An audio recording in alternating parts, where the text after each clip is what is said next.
Happy Sunday my all friend. Sunday মানে একটু ঘুরতে না গেলে হয় বলো? সপ্তাহে যে কোনো একটা দিন ঘোরার প্রত্যেকটা মানুষেরই প্রয়োজন। তাই জন্য আজকে আমরা দিদি চলে এসেছিলাম ইকো পার্কে। কিন্তু কেন এলাম ইকো পার্ক সবটাই তোমাদের সাথে শেয়ার করবো, তো চলো ব্লগটা দেখতে থাকো। তো এখানে আমি দিদি চলে এসেছিলাম ইকো পার্কে। আর ইকো পার্কে আমাদের আসার একটাই কারণ ছিল, আমরা যাব হস্তশিল্প মেলায়। কিন্তু মেলাটা ছিল বাইরে আর আমরা ঢুকে গেছিলাম ইকো পার্কের টিকিট কেটে ভেতরে। তাই জন্য আমরা একটু ইকো পার্কে ঘুরলাম, একটু এনজয় করলাম। তারপর আমি আর দিদি বেরিয়ে গেলাম বাইরের গ্রাউন্ডে। আর হস্তশিল্প মেলাটা বাইরের গ্রাউন্ডেই হচ্ছিলো, এই জন্য আমরা এখানে চলে এসেছি। আর এখানে আসার পর দেখো কত সুন্দর সুন্দর জিনিস এখানে বিক্রি হচ্ছে। আর আমার এই মেলাটাতে আসতে ভীষণ ভালো লাগে।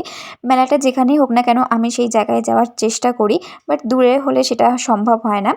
যেহেতু আমার বাড়ির সামনেই ছিল, তাই জন্য আমি এখানে এসেছিলাম। আর দেখো এখানে ওনারা নিজেরা তৈরি করছিল। আর এখানে দেখো কত সুন্দর সুন্দর হ্যারিকেন ছিল। আমার এই হ্যারিকেনগুলো নেওয়ার খুব ইচ্ছে ছিল, কিন্তু আমি নিইনি।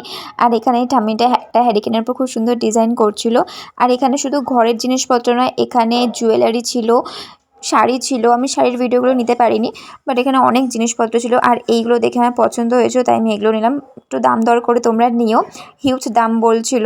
তো এখানে শুধু আমাদের বড়দের জিনিস না, এখানে ছোট্ট ছোট্ট বাচ্চাদেরও সফট টয়েস ছিল, অনেক রকমের জিনিস ছিল। আর এইগুলো দেখো ক্যালেন্ডার, 2024-এর ক্যালেন্ডার ছিল এগুলো।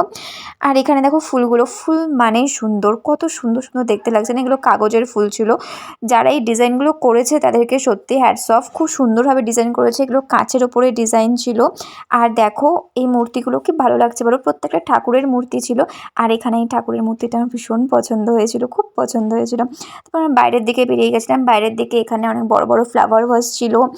আর এখানে এই জিনিসটা দেখো কত সুন্দর না, মানে যাই জিনিস দেখছি তাই মনে হচ্ছে ভীষণ সুন্দর।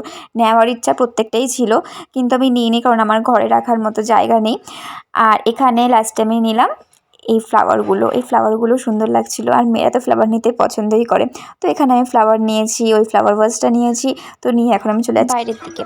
আর বাইরের দিকে যাওয়ার সময় এই জিনিসটা হঠাৎই চোখে পড়লো। আমি এখানে প্রত্যেকটা জিনিসের নাম জানি না, কিন্তু উনি একটা একতারা বাজাচ্ছিলেন, যেটা খুবই সুন্দরভাবে বাজাচ্ছিলেন। তো বাইরে বেরোনোর পর দেখছি এখানে সবাই লাইন দিয়ে দাঁড়িয়ে রয়েছে। মানে আমি তো ভাবছি এখানে হঠাৎ করে কী হলো, বাইরে সবাই লাইন দিয়ে দাঁড়িয়ে আছে কেন? কিন্তু কেউ কিছুই বলছিল না। আর আমিও কনফিউজড হয়ে গেছি, তাই সবাইকে দেখে এখানে আমিও বাইরে লাইনে দাঁড়িয়ে গেলাম। আর তারপর সবার মুখে মুখে শুনলাম যে সিএম আসছে। আর এখানে দেখো সবাই সিএমকে বাই বাই করছে। আর আমিও ভাবছিলাম সিএমকে আমাকে বাই করবে। আর দেখো সিএম এখানে বাই করলো সবাইকে। তো চলো, সিএম বাই করলো, আমিও তোমাদের বাই করলাম। আজকের ব্লগটা এতটুকুই, টাটা।